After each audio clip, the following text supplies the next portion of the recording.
Atenção, radialistas de todo o Brasil.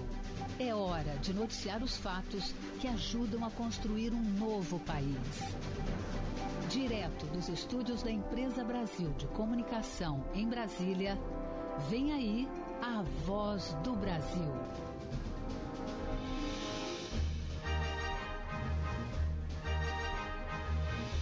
Em Brasília, 19 horas.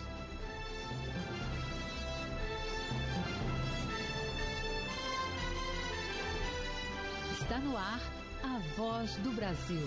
As notícias do governo federal que movimentaram o país no dia de hoje. Olá, boa noite. Boa noite para você que nos acompanha em todo o país. Terça-feira, 27 de dezembro de 2022. E vamos ao destaque do dia. Quem ainda não respondeu ao censo pode solicitar por telefone a visita do recenseador para a coleta de dados. Já está disponível o Disque Censo.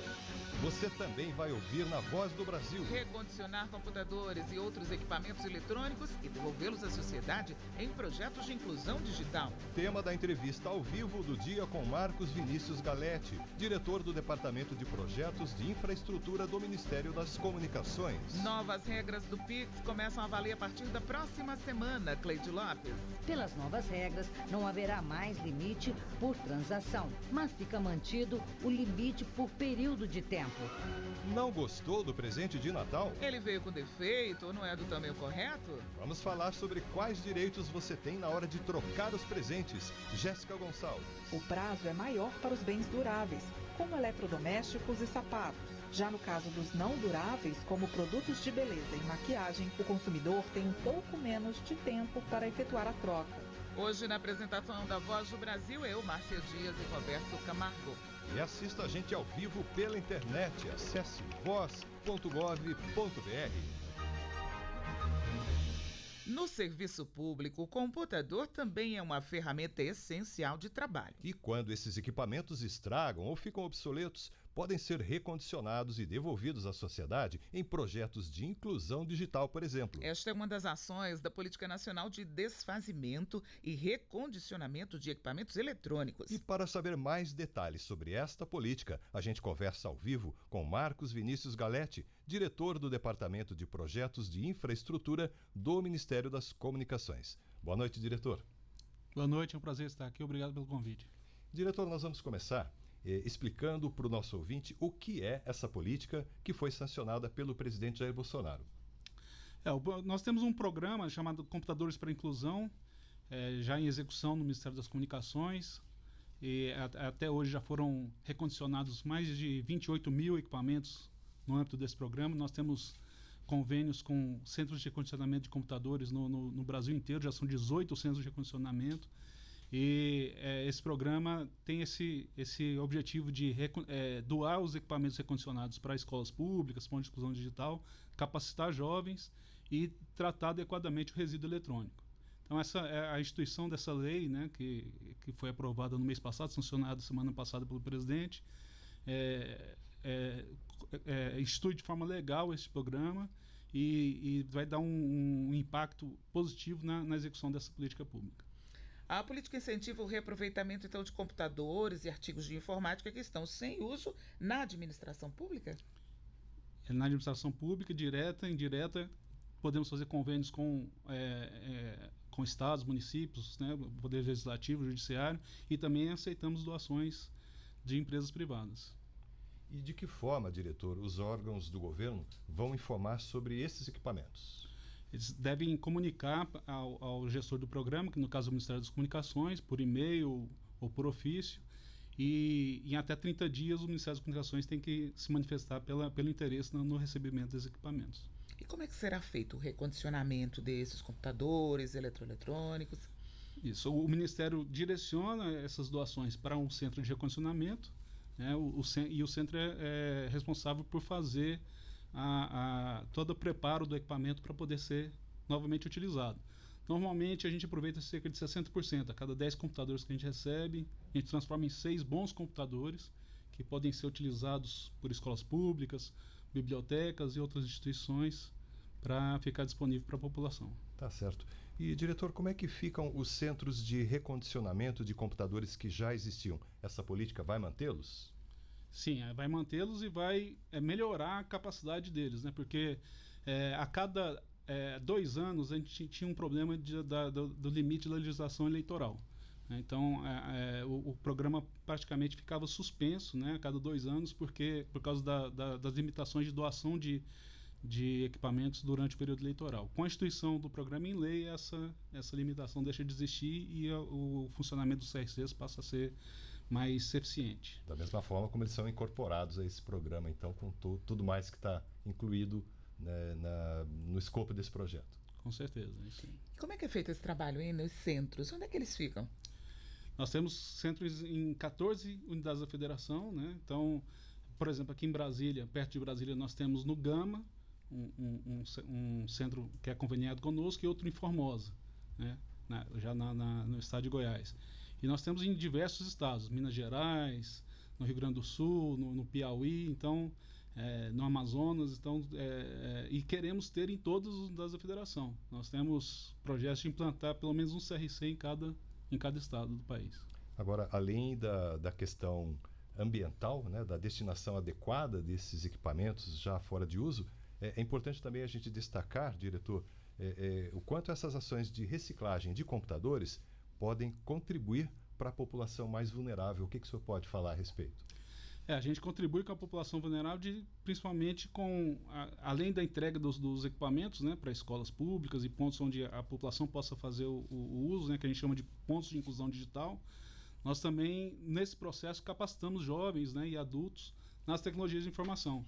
Então, quando a gente trata de inclusão digital, né, a gente tem que ter o acesso à conectividade, a gente tem que ter equipamentos que permitam a gente ter acesso e a gente precisa ter o conhecimento. Então, o programa ele ajuda em todas essas áreas. Né? Agora há pouco a gente falou onde é que eles ficam e a gente quer saber também como é que é feito o trabalho nos centros, o trabalho aí de reciclagem, o trabalho com os eletrônicos. Quando um equipamento desse chega num centro, ele é desmontado, aí é feita uma limpeza, verifica o funcionamento de cada peça do computador, e aí os computadores que estão em melhores condições, se eles precisam receber uma peça nova, os computadores que são desmontados podem fornecer peças para melhoria da performance ou recuperação de alguma da funcionalidade dos computadores. E aqueles que não são, as peças que não podem ser reaproveitadas, elas são destinadas para recicladores, né? Os materiais são separados de acordo com o destino e o resíduo que não é aproveitado é destinado para reciclagem. Então a preocupação é tanto com retornar esse equipamento eletrônico para uso quando for possível e destinar corretamente o resíduo quando ele não pode ser utilizado. E nessa parte aí de recuperar um equipamento que ainda poderá ter utilização, como que se dá o acesso da população a esses computadores, por exemplo, que foram recondicionados, né? Quem são os beneficiados dessa ação, diretor? Na maioria dos casos são escolas públicas, né? Mas também telecentros, bibliotecas, né? Os municípios implantam telecentros para uso da população e os computadores podem ser destinados a eles, e bibliotecas públicas. Então, sempre há necessidade, não pode ser destinado a pessoa física, nem a entidade com fins lucrativos. Os computadores têm que ser destinados a locais onde a população, em geral, possa fazer uso. Não pode ser destinado, por exemplo, também para administração de prefeituras. Os computadores não podem ser utilizados para administração pública, sim para ser destinados a uso do público em geral. Com relação ao orçamento para a implantação da política, tem prazo aí para essas ações acontecerem? Nós já temos diversos convênios em execução, né? As metas, até hoje já tivemos 28 mil computadores doados, mas as metas de pelo menos mais 10 mil computadores a serem doados nos próximos 2 anos. Esses convênios têm um custo, o programa prevê que o custo de logística e armazenagem, a gente tem orçamento do governo federal, tanto do discricionário do Ministério das Comunicações, quanto de emendas parlamentares. Os parlamentares compraram muito a ideia desse programa, né? E aportam emendas para esse programa, então os recursos são destinados para isso, para montar esses ambientes onde os computadores são recondicionados, onde os jovens são capacitados, né, e é montada toda essa logística de descarte correto dos equipamentos. E tem como o senhor dar uma ideia, né, desses valores aí reservados em orçamento, inclusive com as emendas, destinados a esse programa? Hoje nós temos 18 termos de colaboração, em média, a cada 2 anos, para cada termo de colaboração, cerca de R$1 milhão. Então, nós temos um orçamento em torno de 9 a 10 milhões de reais por ano destinado para esse programa. Diretor, o senhor acredita que essas ações vai proporcionar mais inclusão digital no país? Com certeza, esse é o objetivo, né? A gente quer que todo mundo tenha acesso à internet, todo mundo tenha equipamentos para ter acesso à internet, todo mundo tenha conhecimento. E o programa visa atuar em todas essas áreas. Tá ótimo. Marcos Vinícius Galetti, diretor do Departamento de Projetos de Infraestrutura do Ministério das Comunicações. Muito obrigado pela sua entrevista aqui na Voz do Brasil. Eu que agradeço. Boa noite. Obrigado.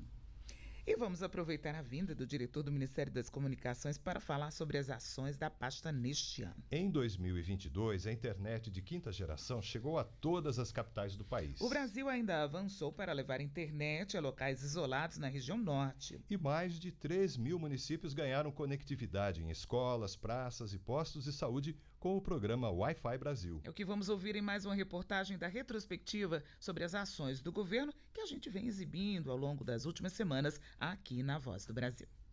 Com a entrada na era da internet de quinta geração, o Brasil avançou na oferta do serviço em 2022. Todas as capitais brasileiras encerram o ano com sinal de 5G implantado. Mais de 50 milhões de pessoas que vivem nesses locais podem ser beneficiadas com uma internet até 100 vezes